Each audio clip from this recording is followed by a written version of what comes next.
Goodbye, MacArthur and McCarthy. Wow. Never did I ever think that would confuse me so much, but you never know. You never say never, right? So, 2 new amendments. 1, opt out of covering patients with pre-existing conditions. But also, and that's why you have the state waivers. And then also, 2, $8 billion of funds to aid with insurance costs for people with pre-existing conditions added on Wednesday. This is what got the bill passed. Now, Tom MacArthur of the Tuesday group is credited for gaining that support to get it to pass and gaining that momentum. And Kevin McCarthy of the Freedom Caucus, you know, he also promoted it within his party as well, which was a big game changer. But this amendment was a real game changer as well, but some people are saying it's not really doing anything. You know, it was added on Wednesday. It was added to $130 billion of funding that was already included in the bill. But this $8 billion specifically is reserved for people with pre-existing conditions. So by creating exclusive funding, and if we could show that picture of Fred Upton, by creating exclusive funding to people with pre-existing conditions, the Freedom Caucus and the Tuesday group lended their support with the support of, again, Tom MacArthur and Kevin McCarthy that we identified earlier. We identified them earlier. So we got those guys down. Now this guy I remember, this is Fred Upton. Fred Upton created the Second Amendment that would provide $8 billion over 5 years to assist people with pre-existing conditions. Now let's check out a video of Upton on the purpose of this Second Amendment, official amendment to the new healthcare bill that he added. This amendment specifically targets those that would lose it because a governor may seek a waiver. I've talked to my governor a whole number of times, including this morning. Michigan's not going to seek a waiver. Under this governor, probably not under the next waiver. But in fact, you may have some states that do that. This language is now specifically written for those states that may seek that waiver to protect those with pre-existing illnesses. Now, let's face it, this is the first step of actually it's probably the third step of what has been a long process, a 27-hour markup, bill that passed through the committee. I think it is likely now to pass in the House. We'll see what happens. I'm not on the whip team. But then it goes to the Senate. There'll be a conference. This bill will change from where it is today, and likely, from my perspective and others, probably change for the better. Hello, welcome back to the Katie Sassine Show. So, yes, Fred Upton created that Second Amendment specifically for people with pre-existing conditions. And that's also for people in states that file for waivers. That's what he stated in the speech. So, written for states who seek the waiver for pre-existing conditions, more detail on that. Upton created the amendment to provide $8 billion over 5 years to assist premium and out-of-pocket costs for people with pre-existing conditions. Critics say that the amendment undermines coverage of pre-existing conditions by making qualifications of assistance more limited. That's according to Axios.com, AXIOS.com. Making the qualifications more limited is, you know, it's like you're saying we want to help people with pre-existing conditions so long as they follow these strict obligations. Now, I guess that those with pre-existing conditions will find out if that limits them. Hopefully not. Upton said in a recent formal address that Trump said that this bill would be just as strong on pre-existing illnesses in ObamaCare, and Upton holds him to that pledge. So, Upton holds Trump to that pledge. We hold Upton up to the effectivity of his amendment that got this bill passed. And that's just how it's going to work. So, it should hopefully be a success. Now, I know that they have changed what is considered grounds for pre-existing conditions. They have added people into what's considered pre-existing conditions. I know that for sure. I had seen an article where it said, you know, victims of victims of rape were to be included in people with pre-existing conditions. And that's just an example, but that one is obviously pretty notable. It's memorable. So that was to be moved. So, you know, people who are included and not included in pre-existing conditions under this bill, if you have pre-existing conditions, is what you need to be looking up right now. Find out which side of the fence you are on, if you need to know if you will need that extra funding in the future. Now I have another video to show you. I want to show Mr. President Donald J. Trump on the bill passing in the House. It's a couple minutes, and he says, make no mistake about it, this is a repeal and replace of Obamacare. Let's check it out. Party, they're doing it for this country because we suffered with Obamacare. I went through 2 years of campaigning, and I'm telling you, no matter where I went, people were suffering so badly with the ravages of Obamacare. And I will say this, that as far as I'm concerned, your premiums, they're going to start to come down. We're going to get this passed through the Senate. I feel so confident. Your deductibles, when it comes to deductibles, they were so ridiculous that nobody got to use their current plan. This non-existent plan that I heard so many wonderful things about over the last 3 or 4 days after that. I mean, it's, I don't think you're going to hear so much right now. The insurance companies are fleeing. It's been a catastrophe, and this is a great plan. I actually think it will get even better, and this is, make no mistake, this is a repeal and a replace of Obamacare. Make no mistake about it. Make no mistake. And I think most importantly, yes, premiums will be coming down. Yes, deductibles will be coming down. But very importantly, it's a great plan. And ultimately, that's what it's all about. We knew that wasn't going to work. I predicted it a long time ago. I said it's failing. And now it's obvious that it's failing. It's dead. It's essentially dead. If we don't pay lots of ransom money over to the insurance companies, it would die immediately. So what we have is something very, very incredibly well-crafted. Tell you what, there is a lot of talent standing behind me, an unbelievable amount of talent. That I can tell you. I mean it. And, you know, coming from a different world and only being a politician for a short period of time, how am I doing? Am I doing okay? I'm president. Hey, I'm president. Can you believe it, right? I don't. Welcome back to the Katie Sassine Show. So a very intimate kind of speech by Mr. President Donald J. Trump.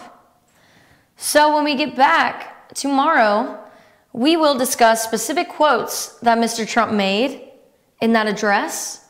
This was indeed a repeal and replace of Obamacare, make no mistake about it. That was aired by ABC about Trump on the bill passing in the House. That is public information. You can look that up on Google if you want to see that intimate interview again. I thought it was very, very kind of candid at the end, how he was surprised at himself for being at this point in his life as president and commander-in-chief. And make no mistake about it, people, this is a huge deal.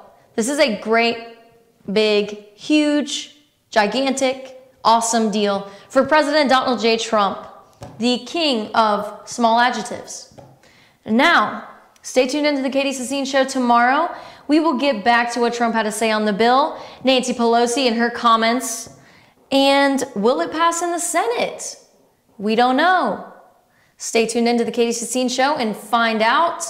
Remember, follow me at Katie FYNTV on Twitter, please. You can add me on Facebook at the Katie Sassine Show on FYNTV, and email me at the email below, katie@fetchyournews.com. Hope to see you again tomorrow, same time, same place.